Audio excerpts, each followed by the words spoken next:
Welcome to the Your Peak Life podcast. Let's conquer the summit of life and reach the apex of our potential.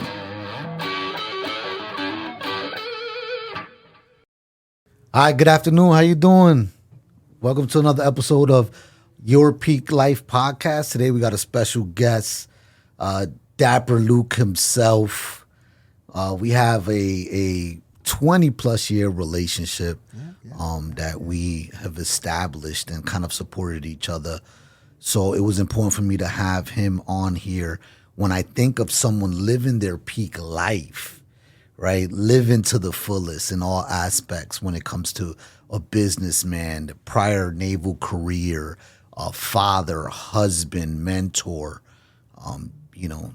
Dapper Luq, Gino as I call him, is one of the first people that kind of comes to my mind. Gino, pleasure having you, my brother. Thank you for having me. Thank you for having me on the show. You know, like you said, it's been a long time we've known each other. And it's funny to me because, when you think back of milestones in your life, right, you were definitely a milestone for me. When I first walked on board the ship, in the Navy back in 1998, remember like it was yesterday. And like you were one of the first friendly faces to speak to me, kind of greet me. So, I've always told you I'm forever indebted to you for that. So, yes, absolutely. I appreciate you, man. Same here. We built a friendship to what it is today, and Absolutely. Which is, doing business together. Anytime there's an event, you're the first name that comes out. I need a suit, right? I need to look different, and I need to also support my boys, right? If I'm going to go somewhere to get a quality suit, right? If I want to look my best, I already have a boy who's in the industry. Absolutely. So, you've been kind of, been my fashion guy going back to, holiday Christmas parties. And I've always wanted to be the one to, set the standard. Absolutely. When I walk in a room, I want people to be like, oh, yeah. And trust me, I'm the same way, and that's kind of, I think a little bit of kind of how our pathways went a little bit different. You went into the real estate game, right? And that was your thing. So I knew when I was ready to buy a house, I used you as an agent, right? And even prior to that, when I was out of the area for a couple of years and I came back, the first person I reached out to find somewhere to live was you. And I wanted to, renting your house for, almost a year. And then, I think it was probably halfway through my Navy career. I knew, at some point Navy career's got to come to an end. And for me, I've always, had a love for fashion. Like you say, care about the way I dress.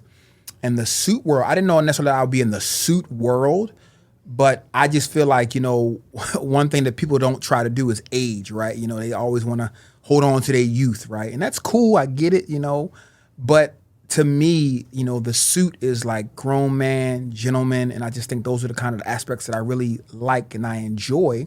So if I'm going to be in the fashion world, that's what kind of drew me in. So. Awesome. And it's a different feeling, right? When you put on, me getting dressed this morning, usually Fridays I kind of dress it up. Today was gloomy. I threw on my jeans, threw on my sneakers, threw on my hoodie. It's a different feeling than if I threw on the Dapper Luq special with the custom, name on the inside, the Iron Valley logo on the inside breast, and you just feel like $1,000,000. I believe that when you are putting on one of your suits, it makes you just feel that you're operating at a different level. Absolutely. And the interaction you get with people, right? Correct. I think, and that's kind of another reason why I like to operate in this space. I think people underestimate their look, right? People have said it all the time. If you look good, you feel good, you produce good, right? If you're not confident, if you're not comfortable in what you're wearing, you're not going to perform because you're constantly thinking about how do I look? How do people perceive me? So if your clothes are comfortable, they're fitted to you, and they look good, you're going to perform well. So, I definitely, that's always a joy to me is when I have people who don't really wear suits and I put them in a nice tuxedo. I put them in a nice suit that fits them correctly and it looks good. And their reaction when they come out of that dressing room, oh yeah, it's like $1,000,000, and I love to have that feeling just each time. And then, like you say, folks that I know that like to wear it, giving them something new, giving them something unique that's no one else is going to have. I like that feeling as well. So absolutely. So Gino, we invite our guest on here, and we like to ask, peak life, right? Okay. What does living your peak life mean to you? So for me, living my peak life is operating in a realm where I'm waking up every day happy with what I'm doing, right? I feel as though I'm operating in a space that I'm doing what I want to do. To me, the peak life has nothing to do with financials, right? Because money come, money go. You stack a bunch of money, you're going to give it to somebody else, right? But are you waking up every single day and happy with what you're doing, right? If so, you are living your peak life, right?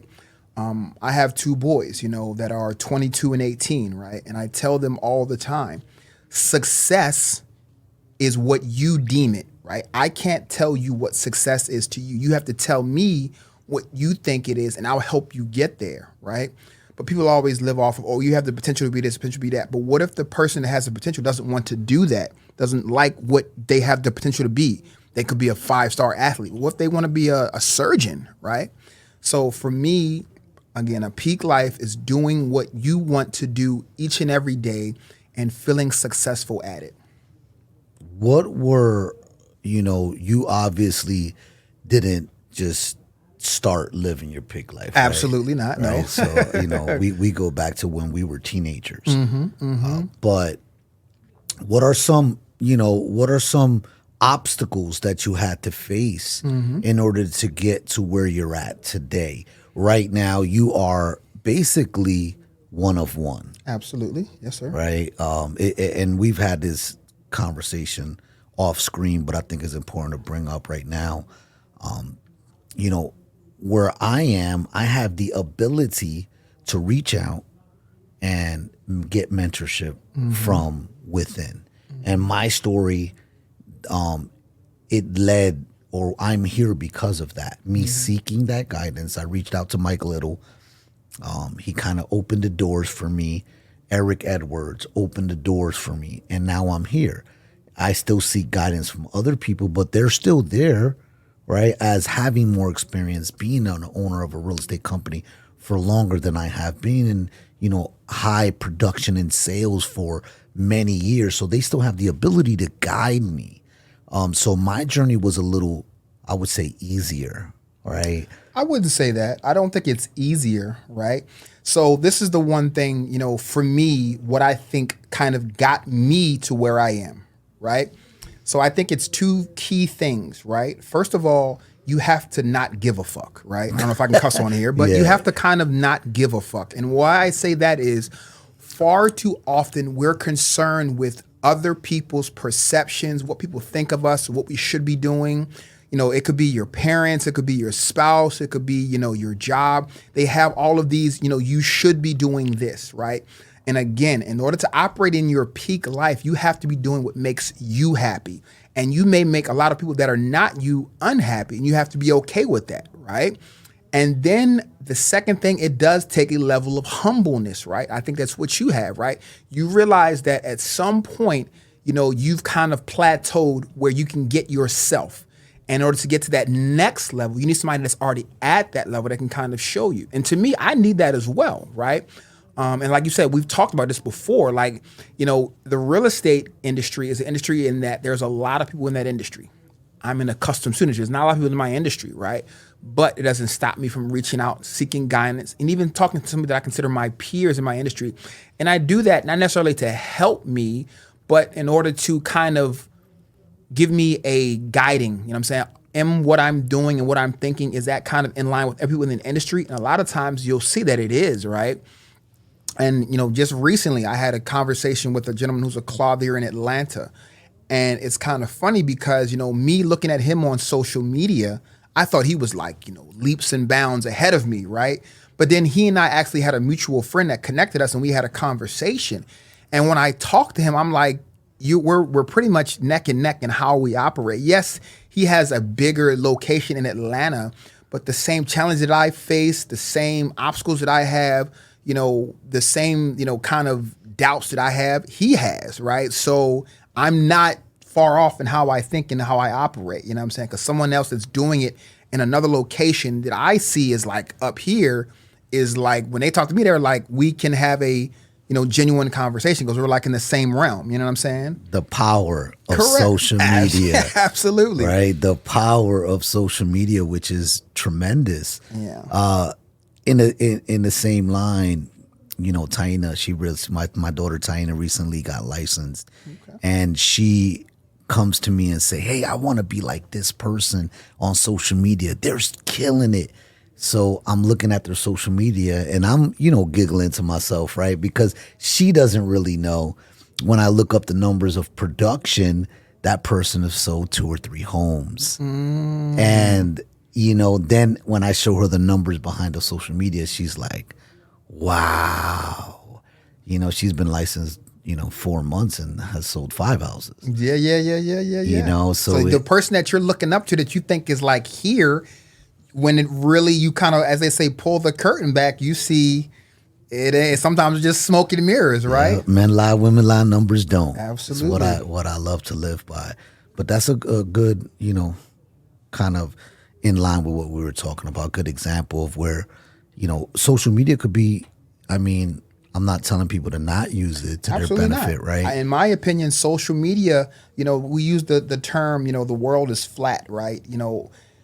I am able to reach out and touch folks in, India, China, Africa with just a few clicks, and a few words, right? I don't have to physically travel there. So it makes, people, that you do look up to, you can see them, you can talk to them, you can contact them.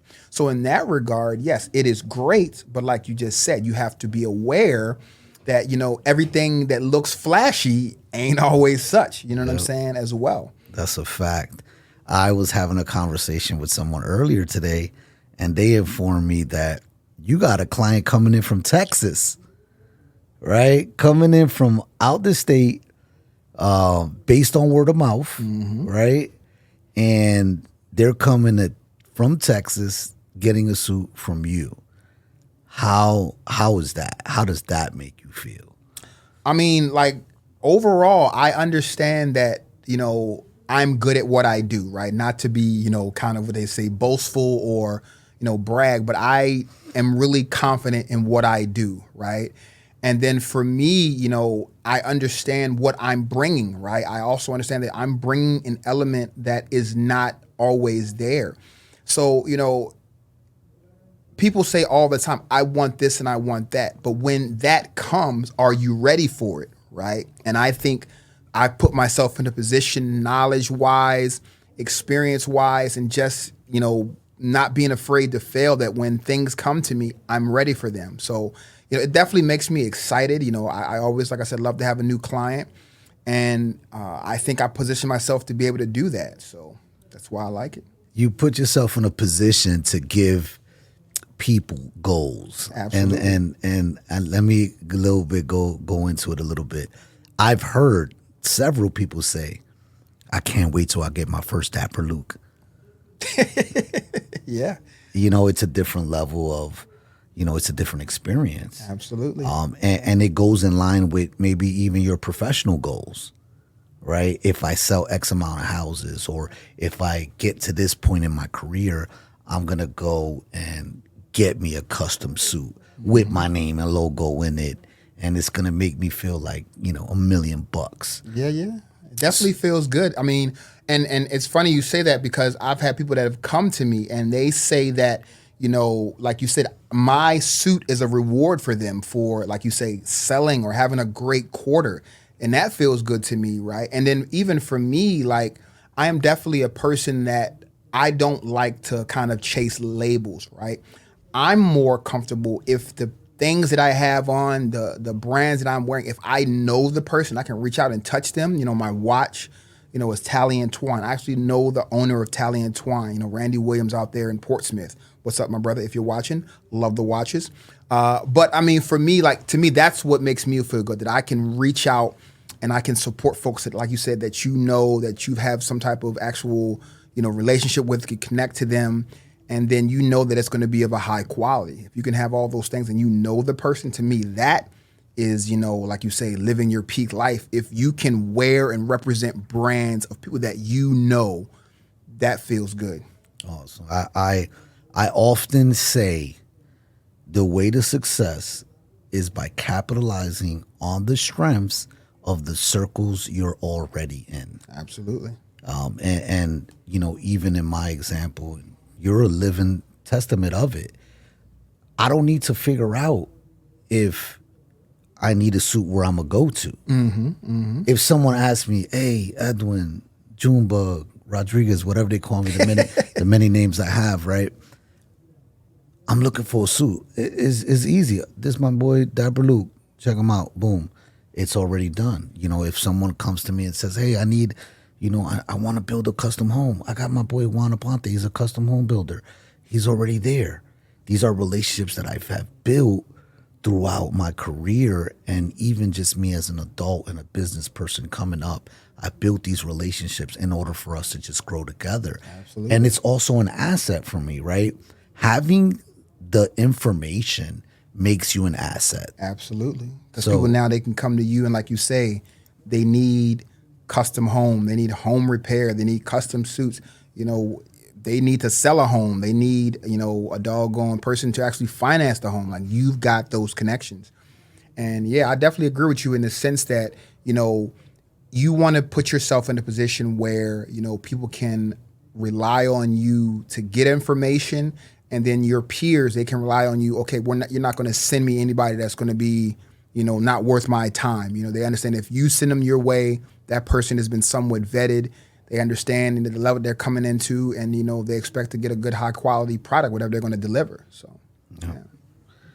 We have children around the same age. Our children are actually friends. But, Yep. Where do you see them in the business, or do you see them at all? Which this is a kind of off the wall question, but, which I never even asked you. We've never even talked about that. Where do you see LJ and Josh, and Sabria possibly in the future? Do you see them involved or not? Yeah, I mean, actually, I do. So, one of the things that, as a person that's a business owner, right, very few times you think about the end, right? You're in the game, you're in the business, and you're worried about day-to-day operations, right? But, you also have to be in mind what is going to happen once I'm done. Am I going to sell this business? Is this business going to merge with another business? Or is this a legacy business? Is my family going to take it over from me and it'll be in our family forever, right? Ideally, my business will remain in the family, right? Dapper Luq, although it's my name on it, right? The family can take it over. I got 2 boys in college. LJ is getting ready to graduate, in 2024, right? Ideally, come work for dad. But, if he wants to spend a couple years in the world and kind of see what's going on out there, the business isn't going anywhere, right? But ultimately, this is an asset that I'd like to have within the family. And that would be, if my children don't take it over, maybe my grandchildren take it over. Maybe I have a niece or a nephew that takes it over, right? But ideally, I would like it to stay in the family and kind of be something that we can always have. I've heard a couple stories about people that are in the watch industry, right? And it's like, well, how did you get in the watch industry? Oh, my great grandfather loved the watches. And, we've just kind of I kind of want that. I can be the great granddad that loves suits, right? And the suit game has been in the industry, the family for 3-4, generations. So that's kind of how I ideally would see it. And if not that, then, possibly selling it. I kind of, have, this is not written in stone, but, my kind of number is 60, right? When I'm 60 years old, I kind of want to step away from, like day-to-day operations and running the business. And then we'll kind of see, is LJ going to take it over? Is Josh going to take it over? Is Sabria going to take it over? I don't know. But ideally, one of them will be in a position where they at least understand and they know. And perhaps, even if they're not running day-to-day operations, again, we keep the overall ownership within the family. So I kind of have the same mindset. My goal is definitely to set up Eli and Taina to be a part of the company and to run it if they're capable and ready at the time. Yeah. Because my number's not 60. My number's 55. 55, okay. I got 11 years. Okay. Right? I got 11 years to basically step back. I got 10, 11 good years that I can go 100 miles per hour like we're doing right now. Because you know how busy we are, right? Absolutely. But after that point, I think that's where I want to take a step back. So let me ask you this. At 55, what are you doing on a day-to-day basis? Because at 55, you're not an old man. Yeah, at 55, I'm overseeing. I have different developments. So you're more of a, what do you call it, consultant, in a consultant role at that point. Correct. But you're still working. Still working. I think I'm Me at 60, I'm not working. You're not working? When I'm not working. Yeah. So, I mean, I'll give it an extra 5 years so that I can completely walk away. And then hopefully at that point, you know, I'll have established enough assets that I'm still getting money coming in, but literally I want to be hands off at that point. You know, maybe a phone call, hey, we got an emergency or just a situation. But like, yeah, at 60, I want to be completely done. I want to be as remote as possible on some island, just my investments, giving me my day-to-day money and just maybe even traveling. I don't know. I hear that, right? But when I think of me, I don't think I'll ever not work. Like, I think you say that, but you know, I mean, and maybe, you know, it changes, right? Correct. It changes as you get over. I take my dad, for example. My dad's 65. He's 65 years old, and he's still rocking. Like, he can't sit still. He's too boring. Like, what am I gonna do? You know, he has a couple of buildings that he manages. He does his own labor. You know what I mean? Like, he's in there fixing pipes and, you know, changing out toilets and painting apartments once they vacate. He does his own stuff to keep himself busy. Yeah, he complains about it, but he still don't hire someone else. He needs something to keep his day going. Yeah. I mean, I definitely see that. I think, you know, for me at that point, I'll probably have to kind of, you know, get into a hobby. You know, maybe I'll start writing at that time. Maybe I'll do, I don't know, painting. I don't know. I definitely know, I'm not going to just be sitting and watching, you know, Wheel of Fortune, you know, every day. Yeah. But I think as far as like, you know, at that point, if I'm doing anything, it's not to get a paycheck. It's not to earn. It's going to be something I want to do, like you say, to just occupy my time, not just simply, I need this or I ain't eating or my rent or my lights going to get turned off. You know what I'm saying? Yeah. So. Where is Dapper Luq 5 years from now? I would say 5 years from now, we have 3 locations, right? We currently have 2. Baltimore, Virginia Beach. I'm probably going to have a third one, you know, I would say in the next probably 2 years is my goal. And then I want to open up a factory, you know, overseas. I'm looking at India right now as kind of having a factory. And then having a online kind of e-commerce presence kind of is what I'd like to have in the next 5 years. 5 years would put me in my late 40s, so I'm still going to be, you know, day-to-day operations, still working, right? I'm not going to be winding down. But I'm definitely at least, you know, one more location, hopefully working on a factory, if not already good to go, and definitely have, you know, an e-commerce online presence. So that way, you know, we can begin to do seasonal collections, you know, a fall blazer, fall sport coats, you know, summer suits, right? And you're able to, you know, purchase orders on that limited collection. We'll be producing them in our factories. And then we'll be able to do within our factory orders from other places, India, UK, all throughout the US as well. So, you know, still growing, still expanding, still learning, but definitely want to have, you know, a definite foothold within this industry, you know what I'm saying? And maybe even set some industry standards, you know. I think that's another big thing that we kind of, you know, I know within your industry, you're kind of setting standards, like with the podcast, you know, with a lot of the things that Iron Valley is doing, you guys are setting industry standards in this area. I kind of want to do that as well. So, yeah. Dope. What else? What else is Dapper Luq? Like, what else? People know you as the fly guy, right? Yeah. And it's crazy because, you know, most people don't know, like, our history. So when I come across someone and they say, yeah, Dapper Luq's my boy, man. And I'm like, oh yeah, that's my boy too, and I just let him, talk or whatever. But it's really, and I joke around about it a lot, but it's like having a celebrity homeboy. So that's always a good feeling. Yeah. But I mean, that just is, I think, the level of detail and the level that I put myself in, right? To me, I don't consider myself a celebrity. I'll just say that, right? But I definitely know that I kind of have an aura.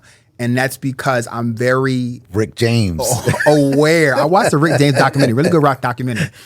But I'm just aware of when I go out and when I carry myself, how to do so. And then I utilize social media, right? Like nowadays, people are, social media famous, right? But I'm just, I'm aware. I take care of what I do, and then I have, I think an amazing brand, right? So when you kind of have all those elements. Yeah, it definitely, it kind of lends towards, somewhat of a celebrity. But I'm just a regular guy. Come up to me, shake my hand, talk to me. To me, it still freaks me out when folks know me. I have no idea who they are, right? They'll say my name like, hey, and I'll be like, where do I know you from? But I mean, outside of that, I'm just a regular. I'm the same guy you knew. On the ship, I have not changed. I ain't driving no Maserati. I ain't taking private jets. I'm just the same old guy. No, I don't think I ever will, be honest with you. No, that's a waste of money in my opinion. I'd rather put that on investments, right? I'm not going to make this money to go give it to the guy that's flying a plane. I'm going to make this money and I'm going to put it in my investments.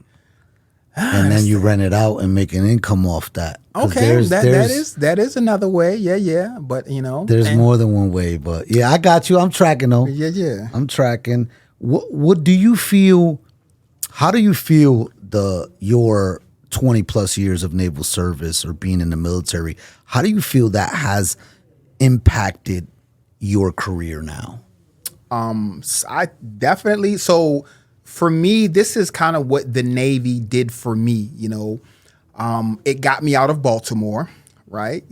Prior to that, other than like family vacation, I'd never been out of Baltimore, right? So Navy got me out of Baltimore, right?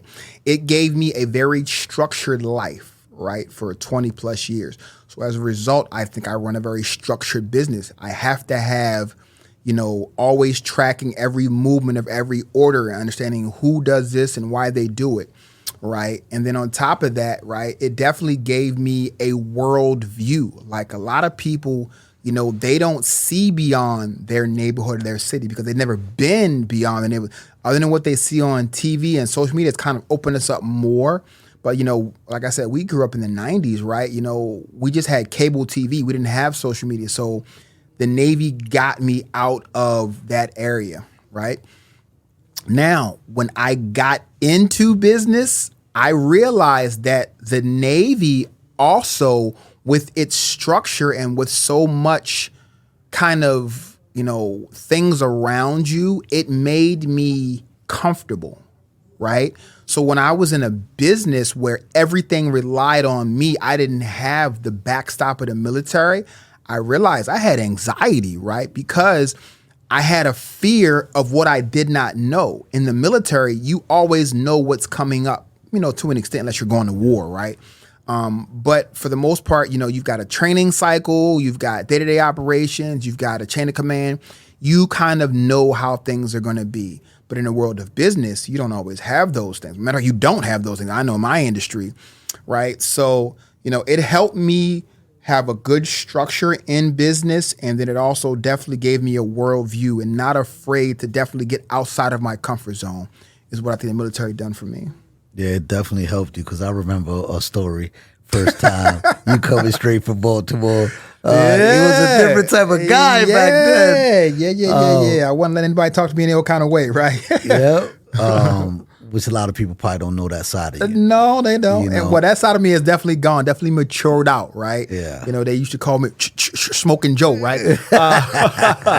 But, that was, I think, just young me, right? I think as a young person, right, you a lot of times get offended when people say things or you feel like they're disrespecting you. a lot of times they just don't know you. They just don't understand you. So it may not be necessarily disrespect per se. It's where we're from. It's just When where you're from, from. the inner city. Correct. And if somebody want to, do something, say something, they got to be willing to back it up, right? And yes, that's definitely not me anymore. I'm definitely more apt to be like, it just ain't worth my time. I'll just move on. You're not worth my energy. And when when you're in the military and if you do anything, you get in trouble. They take your freedom and they take your money. So I didn't want to give up my freedom. I didn't want to keep giving them my money. So Yep. You definitely got a reputation after that. Like you were like a black belt ninja from Baltimore. Like the story started, But that was look, man, it's always great, connecting with you. Thank you for coming on the podcast. Thank you for having me. I appreciate it. It's been great, watching you develop into who you are today overall as a man, as a business person, and just as my homie. So it's always great to connect, and I know we connect on a regular basis, so I want to continue to grow our relationship and, let's take it to where we never thought possible. Absolutely. And I think that's ultimately, my goal. When I talk about my peak life, I'm living my peak life. Absolutely. Every day I'm around people who I want to be around. I'm around people who I want to build around. So I'm living my peak life. Now I'm just trying to see how far we can go. And then I think also, you're helping other people find their peak life, right? And I think that's very important, right? I think part of living in your peak life, it's not always about, like I say, possessions, right? Like I got the biggest car, I got the biggest house, right? At some point, it's got to be like, okay, how are you helping other people? And you're definitely doing that in what you do every day. So, continue to do that. Appreciate it, man. But we're out of here till next week. Tune in. Appreciate Dapper Luq coming in. He has just tons of energy and a great product. You looking for a suit? That's your guy. Thanks. See you guys.